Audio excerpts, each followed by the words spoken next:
año 2014, cuando este caso pasó. Adán estaba cerrando cuando el charanga llegó. Le pide una medicina, mi compa se la vendió.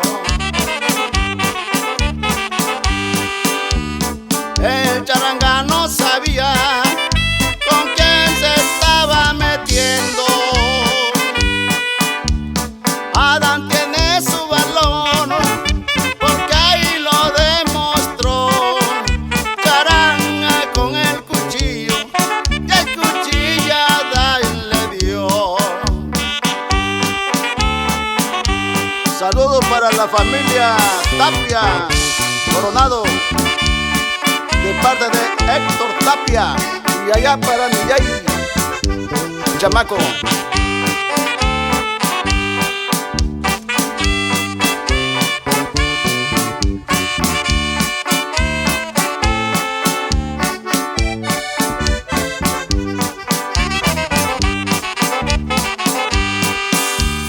Luego le hablaron a Pedro, en un momento llegó,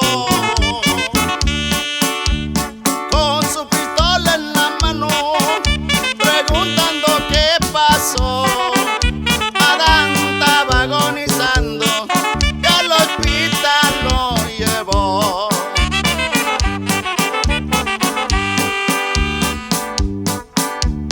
Después de lo sucedido,